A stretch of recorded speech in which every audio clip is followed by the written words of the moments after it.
गोपियां कहती हैं, अरे अरे देखो तो, ये राम यानी कि श्री बलराम जी, ये राम और कृष्ण दोनों भ्रमण करते करते, जैसे ही वंशी का नाद करते करते, कुंज निकुंजों में भ्रमण करते करते जैसे ही गिरिराज जी पहुंचे हैं, तो गिरिराज जी पहुंचते ही जैसे ही तलहटी में अपने चरण का स्पर्श कराया, चरण स्पर्श कराते ही गिरिराज जी इतने प्रमोद में भर गए, इतने आनंद में भर गए, तो जिस प्रकार अत्यंत सुखद स्पर्श से रोंगटे खड़े हो जाते हैं, ऐसे ही श्री राम कृष्ण के चरण के स्पर्श से श्री गिरिराज जी के रोए खड़े है गए। तो गिरिराज जी में दिखने वाले जितनी भी वृक्ष वल्लरियां हैं, ये कोई सामान्य वृक्ष नहीं है, श्री ठाकुर जी के चरण स्पर्श से प्रकट हुए गिरिराज जी के रोए हैं, ये जो हमको दिखाई दे रहे हैं। और तब गोपियां इनको नामकरण करती हैं गिरिराज जी का। बोले क्या है इनका नाम?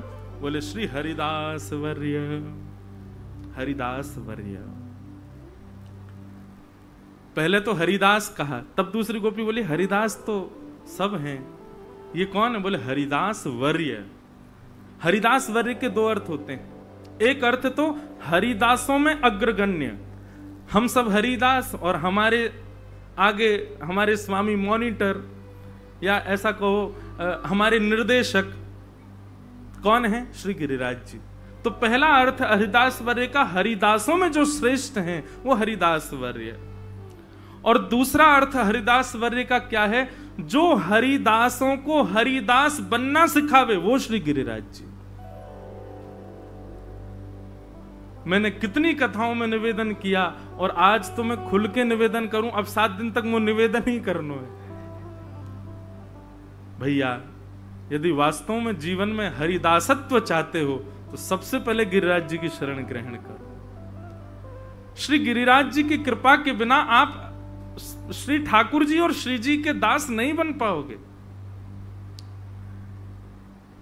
क्यों? मान रहित करते हैं श्री गिरिराज जी। कोई कितना बड़ा व्यक्ति आ जाए, गिरिराज जी की परिक्रमा लगाओ, चाहे लेट के लगाओ, चाहे चल के लगाओ, कैसे भी लगाओ, गिरिराज जी की परिक्रमा पूर्ण होते होते उसका मान नष्ट हो जाएगा। और मान नष्ट होने का प्रमाण क्या है? वो रोने लगेगा, हे गिरिराज बाबा जल्दी पूरी कराओ, अब कितनी और रह गई है, नहीं को रहेगी, बस बस। और मैं तो बहुत बड़ा आनंद ले चुका हूं यहाँ पे। 6 महीना में दंडवती पूरी करी मैंने, वो तो सबन ने पता है कैसे करी मैंने। वैसे लगे तो मुझे 16 दिना है, पर 10 दिना, फिर वाके बाद 6 महीना बाद फिर 6 दिन और, तो 16 दिना में पूरी भई दंडवती। श्री गिरिराज जी मान रहित करते हैं। नहीं तो आप देख लीजिएगा, किसी माननीय व्यक्ति को, जिसको अपने शरीर का, स्वरूप का, ऐश्वर्य का, यश का, किसी भी रूप का मान हो, उसको गिरिराज जी लेके आओ, परिक्रमा लगवाओ। आधी परिक्रमा बाद ही नहीं महाराज बोल जाए, या तो छोड़ के चलो ही जाएगो, और पूरी करेगो तो फिर रोने लगेगो, हे गिरिराज बाबा कृपा करो, तुम्हारी शरण आए हैं, हे गोवर्धन नाथ, बस अब बचाए लो। और अंतिम में जब 2-3 किलोमीटर रह जाते हैं, पूरी 20 किलोमीटर भारी ना पड़े, लेकिन विश्राम के जो 2-3 किलोमीटर, भैया कितनी दूर हो, बस ये आ गया, बस ये यहीं तो है। हम दंडवती लगाते, तो दंडवती में हमारे एक पंडित जी हैं, वो यहीं घूम रहे होंगे, अच्छा वो बैठे, ये जतीपुरा के ही हैं। तो ये महाराज जी रहते बाइक पे, तो हम लोग रोज सोचते आज वहां तक लगाएंगे, और ये बात हमने निश्चित जानी कि आप जहां तक सोच लोगे वहां तक लगानी, वहां तक पहुंच ही नहीं पाओगे। चाहे वो स्थान 10 कदम दूरी पे ही क्यों ना हो, उससे पहले ही पहले गिरिराज जी कहें, गिरिराज जियों के अपने बल ते लगावेगो, तू अपनो बल लगावेगो, ले तो बातें पहले ही थका दूंगा मैं। यहां तो भैया भूल जाओ, मेरो कछु बल ही ना है। हे गोवर्धन नाथ आप कृपा करो, आप अनुग्रह करो। तो मान रहित करते हैं श्री गोवर्धन। और गोवर्धन का मतलब क्या है? गो यानी इंद्रियां। हमारे शरीर में जितनी इंद्रियां हैं उन सबको गो कहते हैं। उनका जो कृष्ण भक्ति में वर्धन करते हैं वो श्री गोवर्धन। ऐसे श्री गोवर्धन नाथ। तो उनकी शरण में हम लोग आए हैं, उनकी शरण में हम आप सब लोग बैठे हैं, ये हमारा परम सौभाग्य है। महाराज जी, आज एक बात आई मन में। श्रीमद् भागवत की सबसे पहली कथा कहां हुई? तो आज तक हम एक ही स्थान का नाम कहते आए हैं। कई लोग नैमिषारण्य का नाम कहते हैं, कई लोग सुक्ताल का नाम कहते हैं, कई लोग हरिद्वार ऋषिकेश का नाम कहते हैं। परंतु इतनी बार ये कथा कही, आज ही मन में आया भागवत जी की सबसे पहली कथा श्री गोवर्धन में हुई, श्री गिरिराज जी में हुई। अब कैसे हुई ये प्रमाण सुनो। श्रीमद् भागवत के दो महात्म्य हैं। एक महात्म्य तो हम सप्ताह में कहते ही हैं, पद्म पुराणोक्त महात्म्य, जहां पर धुंधुकारी की कथा आती है, जहां पर भक्ति ज्ञान वैराग्य की कथा आती है। श्रीमद् भागवत जी का दूसरा महात्म्य स्कंद पुराण में है, जहां पर ब्रज का वर्णन किया गया, ब्रज के भाव बताए गए। उस कथा में एक विषय आता है, बहुत ध्यान से सुनिएगा। भगवान के स्वधाम गमन के बाद भगवान के परपौत्र ब्रजनाभ वृंदावन आए। सबको पता है ये बात। ब्रज ठाकुर जी के प्रस्थान के बाद ब्रज जो था, वहां से सब गोपियां भी सब चले गए थे, यहां कोई नहीं था। ब्रजनाभ को भगवान की आज्ञा थी कि तुम हमारी पत्नियों को लेकर के जाओ, वृंदावन रहो। 16,100 पटरानियों को लेकर के ब्रजनाभ वृंदावन आए। तो जब वृंदावन आए तो वृंदावन में कोई था ही नहीं, केवल और केवल ब्रजा, ये लता गुल्म पत्र पुष्प, बस और कुछ नहीं। ब्रजनाभ और उनकी सब माताओं ने आकर के महल आदियों को व्यवस्थित किया। ब्रजनाभ सोचने लगे क्या करें। तब ब्रजनाभ ने इंद्रप्रस्थ यानी कि दिल्ली, वहां राजा कौन है? परीक्षित, जो कि भागवत के श्रोता हैं। परीक्षित जी को बुलाया। वो पांडवों के परपौत्र हैं, ये भगवान कृष्ण के परपौत्र, दोनों मित्र हैं। तो परीक्षित जी को बुला करके कहा कि परीक्षित आप बताओ क्या करें, यहां तो कोई है ही नहीं। भगवान ने आज्ञा की ब्रज में जाके रहो। तो बोले एक काम करो, अब यहां कोई प्रजा तो नहीं है, लेकिन तुम्हारे परदादा श्री कृष्ण की जन्मभूमि है, इसका जीर्णोद्धार करो, यहां रहते हुए इसको पुनर्निर्माण करवाओ, इसको ये सब अब व्यवस्थित कर जाओ, ताकि आगामी लोगों के लिए दर्शन का क्षेत्र बन जाएगा। तब परीक्षित और ब्रजनाभ भ्रमण करते करते यमुना के तट पर पहुंचे। वहां उनको सांडिल्य मुनि मिले, भगवान के कुल पुरोहित। सांडिल्य मुनि से जाकर के उन्होंने आज्ञा ली। बहुत ध्यान से सुनिएगा। तब सांडिल्य मुनि ने उनको ब्रज का पूरा नक्शा बना करके दिया कि ये ब्रज है, ये यमुना जी हैं, यहां पर ये वन है, यहां पर ये वन है, यहां पर ये है, यहां पर ये है। तब ब्रजनाभ, यहां पर स्पष्ट वर्णन है, ब्रजनाभ जी ने आज्ञा ली मैं सबसे पहले किस स्थान से प्रारंभ करूं। तब सांडिल्य मुनि ने आज्ञा करते हुए कहा तुम सबसे पहले श्री गोवर्धन का जीर्णोद्धार करो। तो ब्रज में सबसे पहले कलिकाल में जिस स्थान को बसाया गया वो है श्री गोवर्धन। ब्रजनाभ आए, आकर के गोवर्धन को व्यवस्थित किया। फिर धीरे धीरे उन्होंने आदि आदि स्थानों को व्यवस्थित किया। फिर वर्णन आता है कि उन्होंने ठाकुर जी की ही जन्मशिला से, जिस शिला पर भगवान का जन्म हुआ, ऐसा वर्णन आता है। ब्रजनाभ जब कंस के महल में पहुंचे, पूरा खंडर था, लेकिन एक जगह से चंदन की सुगंधी आ रही थी। तो जैसे ही ढूंढते ढूंढते पहुंचे तो उस कारागृह में पहुंचे जहां देवकी और वसुदेव बंधी थे। सब जगह काई लग गई थी, सब जगह बेल चढ़ी हुई है, सब जगह धूल लगी है, लेकिन एक शिला वो ऐसी लग रही है मानो अभी किसी ने पंचामृत अभिषेक किया हो। वे समझ गए कि ये वही शिला है जिस पर हमारे पितामह, हमारे परदादा श्री कृष्ण का प्रादुर्भाव हुआ, अत्यंत सुगंधित। तब उसी शिला से उन्होंने ठाकुर जी के कुछ विग्रहों का निर्माण किया, जिसमें श्री गोविंद देव प्रभु, श्री गोपीनाथ जी और श्री मदन मोहन जी, ये तीन ठाकुर विराजमान हुए। वैसे वर्णन तो आता है कि आप लोग जब कृष्ण जन्मभूमि दर्शन करने जाएंगे तो जन्मभूमि के पास में श्री केशव देव जी का मंदिर है। वो केशव देव जी भी वज्रनाभ के द्वारा विराजमान किए गए।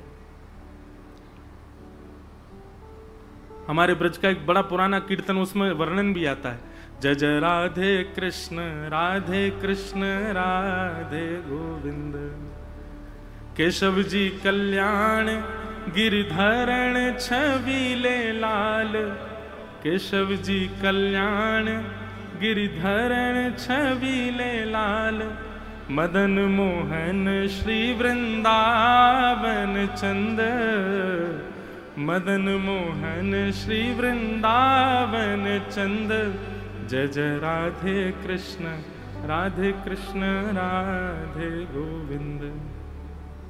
तो मदन मोहन जी, गोपीनाथ जी और श्री गोविंद देव जी, ये तीन स्वरूप भी बनवाए। फिर थोड़ा समय व्यतीत हो गया, तीनों भूमिगत हो गए। फिर रूप गोस्वामी, सनातन गोस्वामी और मधु पंडित, ये तीनों आकर के भजन किए और इन तीनों ने इन तीनों स्वरूपों को पुनर्प्रकट किया वृंदावन में। हम लोग सप्तनिधि के पद में गाते हैं। तो जीर्णोद्धार होने लगा ब्रजमंडल का। तब कृष्ण पटरानिया यमुना जी की खोज करने निकली कि हमें पता है कि हमारी अष्ट बड़ी जो रानियां हैं, 16,001 से पूर्व जो 8 महारानी, उनमें एक यमुना जी, वो तो ब्रज में सदा रहती हैं। तो ढूंढते ढूंढते जब वे यमुना के तट पर पहुंची और श्री यमुना जी को प्रसन्न मुद्रा में बहते हुए जब उन्होंने देखा तो उनको शोक भी हुआ और प्रसन्नता भी हुई। तो प्रसन्नता क्यों हुई कि देखो हमारी बड़ी बहन मिल गई, लेकिन शोक इस बात का कि देखो हमको तो कृष्ण का इतना विरह है और ये बड़ी प्रसन्नता में बह रही हैं। तो 16,100 रानियों ने यमुना जी से प्रार्थना की, आप इतनी प्रसन्न क्यों हो? आपको कृष्ण के जाने का विरह नहीं? आपको हमारे स्वामी के लीला विश्राम का विरह नहीं हो रहा? तुरंत श्री यमुना जी प्रकट हो गए और प्रकट होकर के बोले, विरह होना स्वाभाविक है, पर मुझे एक ऐसी पूंजी प्राप्त है जिससे मुझे विरह नहीं हो रहा है। 16,100 रानियों ने कहा, हमको भी बता दो क्या है ऐसा तुम्हारे पास जिससे तुमको विरह नहीं होता। तब कालिंदुवाच, आत्मा रामस्य कृष्णस्य ध्रुवमात्मास्ति राधिका, तस्य दास प्रभावेण विरहोस्मान् संस्पृशेत्। बोले हमारी आत्मा श्री कृष्ण है, तुम्हारी आत्मा श्री कृष्ण है, पर श्री कृष्ण की आत्मा तो श्री राधिका रानी है। तस्य दास प्रभावेण, उन राधिका जी के दासत्व का यह प्रभाव है कि विरहोस्मान न संस्पृशेत, मुझे विरह नहीं होता।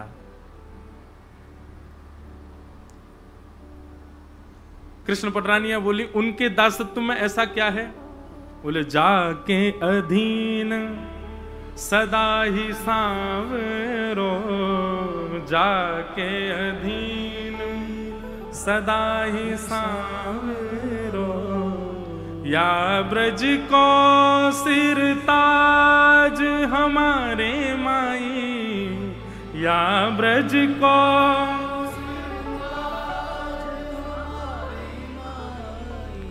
श्यामा जू को राज हमारे माई, श्यामा जू को जाके अधीन सदा ही सांवरो, या ब्रज को सिर ताज हमारे माई श्यामा जू को राज।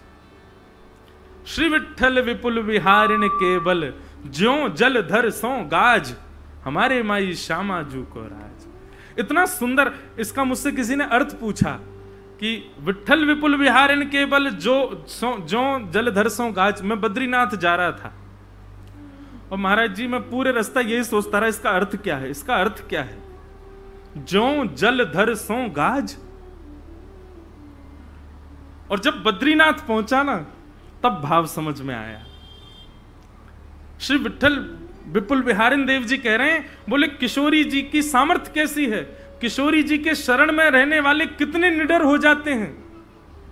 किशोरी जी के शरणागत अनुगत्य में रहने वालों को किसी से भय नहीं होता। किस बात से निर्भीक रहते हैं? बोले जिस प्रकार वन का राजा होता है शेर, वो शेर धाड़े तो सारे जीव भाग जाते हैं, लेकिन काले काले बादल जब आकाश में गर्जना करते हैं तब शेर भी अपने गुफा में जाके बैठ जाता है। बोले भैया काम क्रोध लोभ मोह ईर्षा द्वेष अभिनिवेश अहंता ममता चिंता, ये हमारे जीवन रूपी जंगल के शेर हैं। जब काम धाड़ मारता है हम लोग डर जाते हैं, जब क्रोध धाड़ मारता है हम लोग भयभीत हो जाते हैं। लेकिन ये काम क्रोध लोभ मोह ये सारे शेर, इन पर जब हमारी श्री जी के पैरन की नूपुर की झनकार ये सुनाई देवे तो ये सबरे अपने बिलन में घुस जाएं।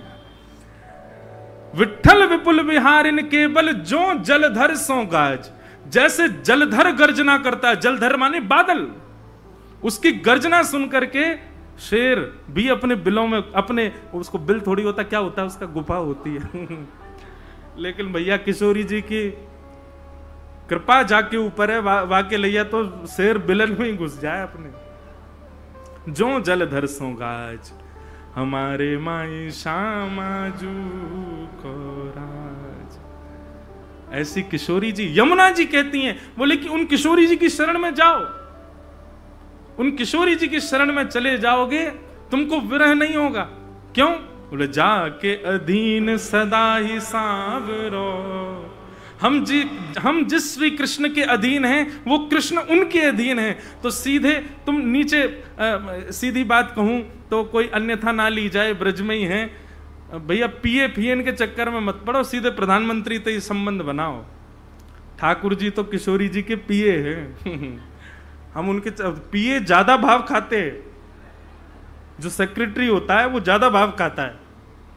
भैया ने मिलवा दो, समय नहीं है अभी हमारे, चलो जाओ। इतने फोन आते हैं तुम्हारे, क्यों उठाएं हम? ठाकुर जी पर इतने फोन जाते हैं।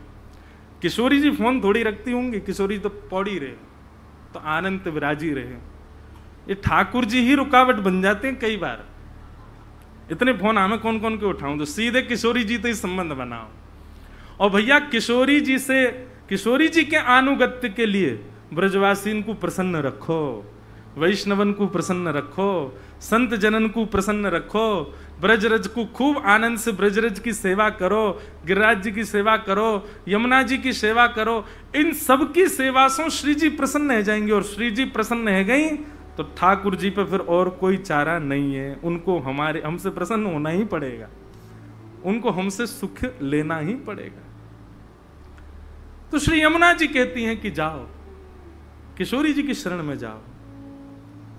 पर जैसे ही कृष्ण पटरानियां किशोरी जी की शरण लेने लगी, तुरंत यमुना जी कहती अभी रुको, एक काम तुमको करना है। क्या? किशोरी जी की सेवा में कहीं अपराध ना बन जाए, उसके पहले एक बार भागवत की कथा सुनो। तो कृष्ण पटरानियां कहती हमको कौन सुनाएगा कथा? बोले अरे ब्रजमंडल में ठाकुर जी का यश गावे वारे छुपे छुपे बैठे रहे। यमुना जी से आज्ञा ली, बोले कि आप आज्ञा करो। कहां है, कौन है? तब यमुना जी और सांडिल मुनि दोनों आज्ञा, वहां सांडिल मुनि वज्रनाभ को आज्ञा करते हैं और यमुना जी यहां कृष्ण पटरानियों को आज्ञा करती हैं कि श्री गोवर्धन में कुसुम सरोवर है, और वहां कुसुम सरोवर के लता गुल्म पत्रों में श्री उद्धव जी महाराज बैठे। कृष्ण पटरानियां बोली उद्धव जी तो बद्रीनाथ चले गए। बोले उद्धव जी का देह बद्रीनाथ में है, उद्धव जी के प्राण तो श्री ब्रजमंडल में ही हैं। क्यों? जब उद्धव जी वृंदावन गए तो उन्होंने मांगा है, आशा महो चरण रेणुज श्याम हम श्याम वृंदावने किमपि गुलमलतोषधीनाम। उद्धव जी ने मांगा है भगवान से, क्या? हे विधाता, यदि तुम मेरी भक्ति से, मेरे भाव से, मेरे ज्ञान से, मेरे वैराग्य से, मेरे किसी भी उपाय से थोड़े भी प्रसन्न हो तो उस थोड़ी प्रसन्नता का एक फल मुझको दे दो। क्या? कि मुझे वृंदावन वास मिल जाए, और वृंदावन में कोई मुझे इंसान मत बनाइए, तो क्या बनना है वृंदावन में? बोले वृंदावने किमपि गुल मलतौषधीनाम, वृंदावन में कोई छोटा सा पौधा बनाओ, बड़ा वृक्ष भी नहीं कहा है, छोटा पौधा बना दो। क्यों? बोले जब जब ब्यार चलेगी, जब जब हवा चलेगी, इन ब्रजवासीन की चरण रज उड़ उड़ करके मुंह को सुनाई देगी, वही में मेरो सुख रहेगो। ये वरदान मुझे चाहिए।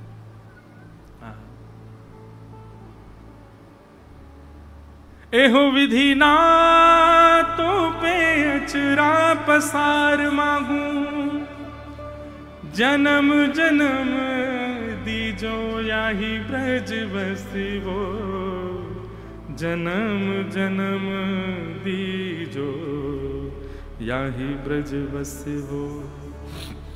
एक वैष्णव मुझे मिले, मुझसे बोले महाराज जी मुझे वृंदावन मिल गया। मैंने कि अच्छा, अब बोले अब मेरी कोई अभिलाषा नहीं है ठाकुर जी से, अब मैं कुछ मांगता ही नहीं ठाकुर जी, ठाकुर जी ने सब दे दिया। सुबह राधा वल्लभ जी, बिहारी जी, सब जगह दर्शन करता हूं और आनंद से ब्रज में रह रहा हूं, अब मुझे कुछ नहीं चाहिए। मैंने कहा ऐसा मत करो, मैंने कुछ तो मांगो। बोले क्या? अगले जन्म का रजिस्ट्रेशन मांगो वृंदावन में। ये तो ठाकुर जी से बार बार मांगनो है कि नाथ वृंदावन नहीं छूटे हमारा।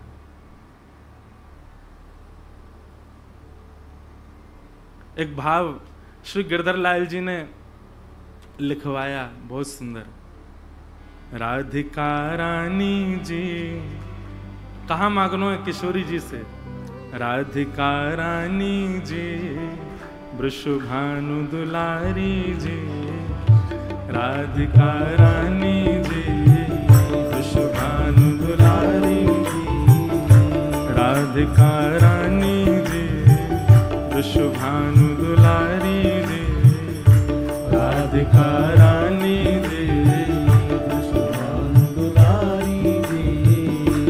ओ सुन लो अरज हमारी, हमारी रहूं ब्रज रज को पास, पासे रहूं ब्रज रज को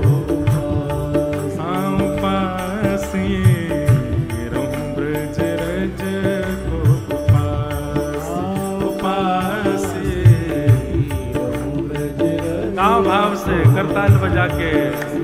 ओ राधिका रानी जी, वृषभानु दुलारी जी, राधिका रानी जी, वृषभानु दुलारी जी। ओ सुन लो अरज हमारी, हमारी रहूं ब्रज रज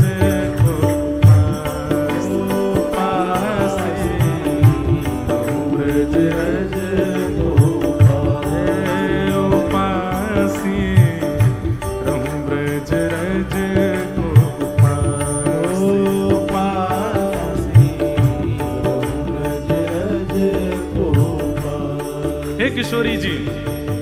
ओ मंगला उठ यमुना जी जाऊं, मंगला उठ यमुना जी, ओ मंगला उठ यमुना जी जाऊं, मंगला उठ यमुना जी, प्यारे राधा वल्लभ के दर्शन पाऊं,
बोल वृषभानु दुलारी की।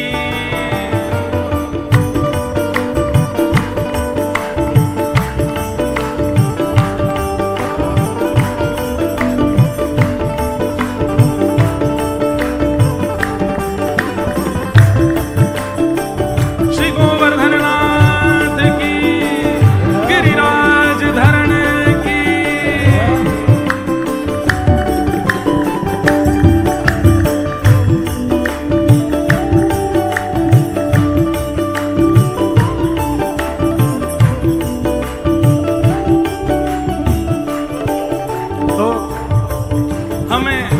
से कहा चाहिए, ये तो मांगनो ही है किशोरी जी से, हर जन्म के लिए मांगनो है। मंगला उठे, यमुना जी में स्नान करें और श्री राधा वल्लभ के दर्शन। मंगला है गई, अब वाक्य बाद दोपहर के राजभोग में क्या जाएं? राजभोग कहाँ पावे? ब्रजवासिन के मधुकर पाऊं, ब्रजवासिन के मधुकर पाऊं। अच्छा एक बात, कई लोग हमारे घर आवे मिलवे और वो कहे महाराज जी आपने कही कि ब्रजवासिन की मधुकरी, हमें मधुकरी दे दो। मेरी मैया एक दिन बड़ी नाराज है कि बोले कितनी मधुकरी बनवावे को, इतने सारे लोग हमें सबन को बांट दें। तो मेरे मन में एक बात आई, आप जानकार व्यक्ति से मांगोगे तो फिर वो मधुकरी नहीं है। मधुकरी तो अपरिचित ब्रजवासी से मांगो, जो आपके जान पहचान को नहीं है। वहां के घर पहुंच जाओ, जो तुम्हें देख के चौंक जाए और तुम वह देख के चौंक जाओ। तुम्हें देख के कहा है भैया कहां ते आए हो? फलानी जगह ते आए। अच्छा का काम है? नेक मधुकरी। आपके घर में जो बनो हो मुख नेक दे दो। ब्रजवासी मना नहीं करेगा, ये बात तो निश्चित है। और मधुकरी आपको मैं सत्य बता रहा हूं, ये बात कोई साधारण नहीं है। हमारे बाबा से पूछो, दीदी भी जाने, सब रसिक जन जाने, ब्रजमंडल में कोई भी रसिक वो ठाकुर जी के लिए 56 भोग बनावेगो, लेकिन स्वयं की पावे की बारी आवेगी तो कोई ब्रज के घर की मधुकरी ही पावेगो। कोई ब्रजवासी के घर कोई बनो भय पावेगो। आप 1008 नाम जप कर लो, वहां से जो फल मिलेगा ना वो मधुकरी के एक टूक पावे से मिल जाएगा। इसलिए कोई अपरिचित ब्रजवासी हो वाकई यहां से मधुकरी पाओ। ब्रजवासिन के मधुकरी पाओ, ओ ब्रजवासिन के मधुकरी पाओ, ओ ब्रजवासिन के मधुकरी पाओ। विराजो, ऊपर विराज जा। भाई ब्रजवासी आए हैं, बैठो। ब्रजवासिन के मधुकरी पाऊं, ब्रजवासिन के। फिर प्यारे राधा रमण के दर्शन पाऊं, राधा रमण के दर्शन पाऊं, प्यारे राधा रमण के दर्शन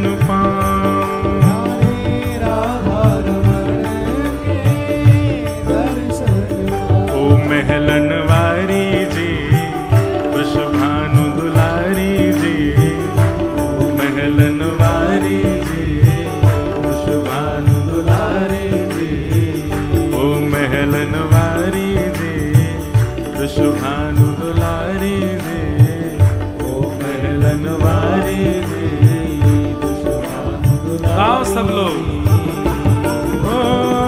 सुन लो अर्ज हमारी, हमारी रहूं ब्रज रज को पास, को पास, रहूं ब्रज रज को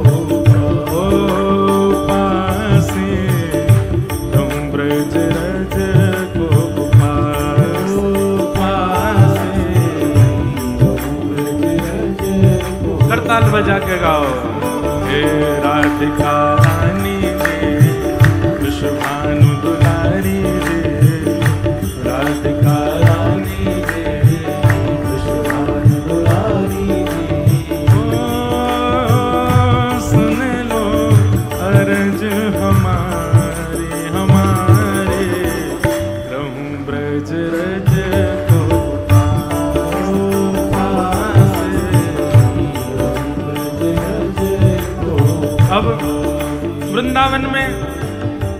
मंगला जरूरी है।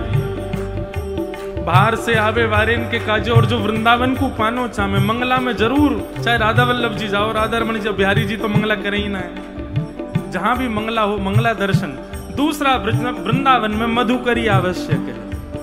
और तीसरो वृंदावन में रसिक जनन की सेवा पाऊं, रसिक जनन की सेवा पाऊं, प्यारे ब्रजवासिन की सेवा पाऊं, ब्रजवासिन की सेवा पाऊं, श्री बांके बिहारी संग नेह लगाऊं, बांके बिहारी संग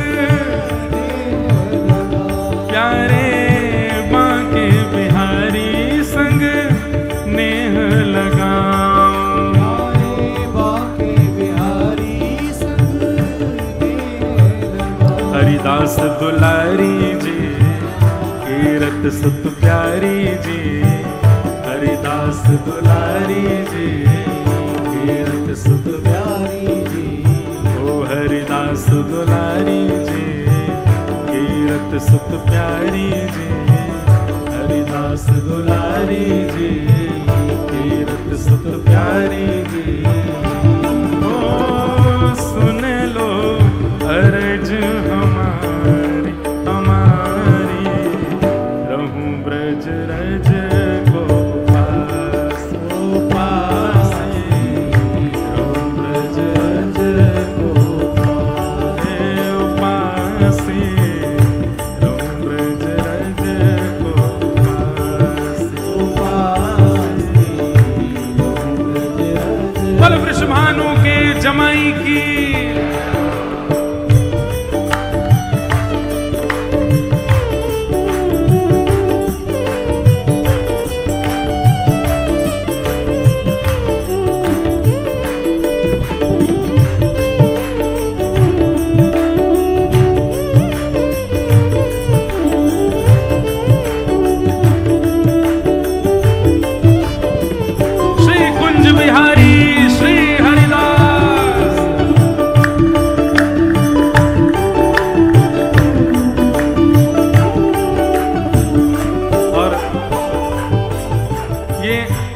अंतिम पंक्ति है, ये मेरो भाव है, मेरो का सबन को होना चाहिए।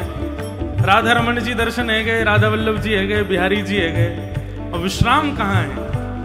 गोवर्धन पर्वत पे राजो, गोवर्धन पर्वत पे श्री गोवर्धन पर्वत पे राजो, गोवर्धन पर्वत पे प्यारे गिरधर लाल संग दर्श करा दो, गिरधर लाल संग दर्श करा, ओ प्यारे गिरधर लाल संग दर्श करा दो, गिरधर लाल संग दर्श करा। कृष्ण मनोहारिणी जी, ओ ब्रज की रानी जी, कृष्ण मनोहारिणी जी,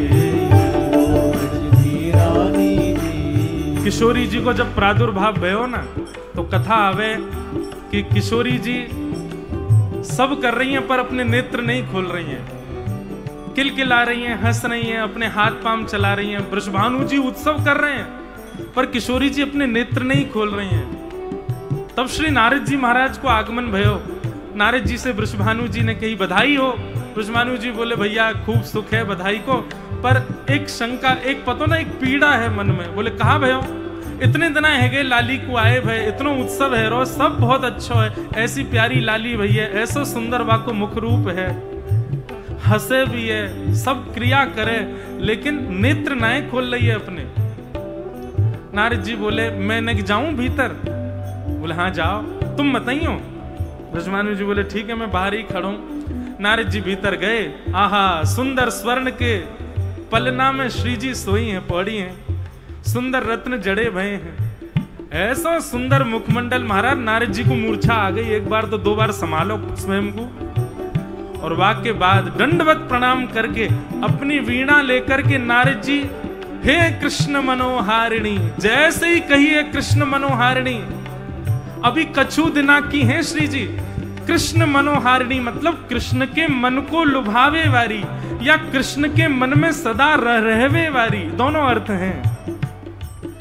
कृष्ण के मन को लुभावे वारी और कृष्ण के मन में रहवे वारी। हे कृष्ण मनोहारिणी, जैसे ही कही कृष्ण मनोहारिणी, नन्ही सी श्री जी उठ करके अपने पलना में बैठ गई और करताल बजा करके नेत्र खोल करके किलकिल करके हंसने लगी।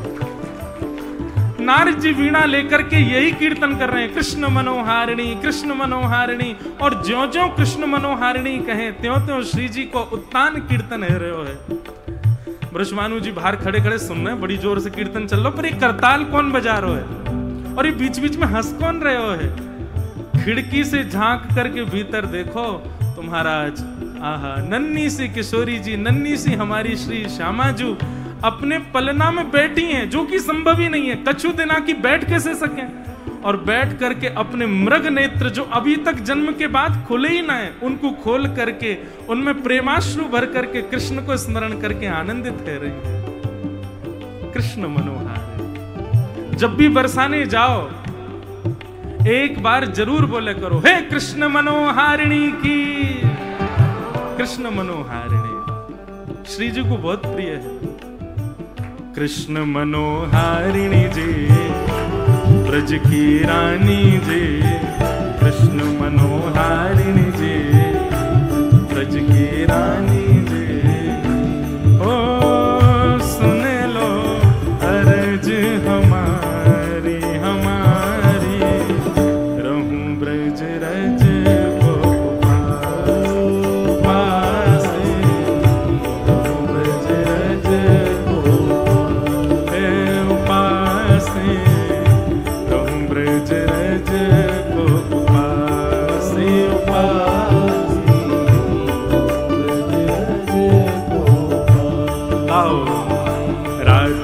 रानी दे, विश्वभानु दुलारी दे, राधिका रानी दे, विश्वभानु दुलारी दे।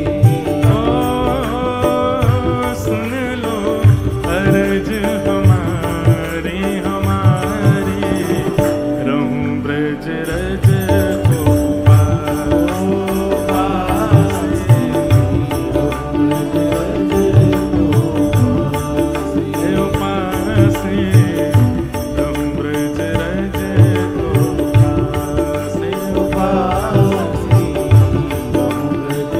मेरे मन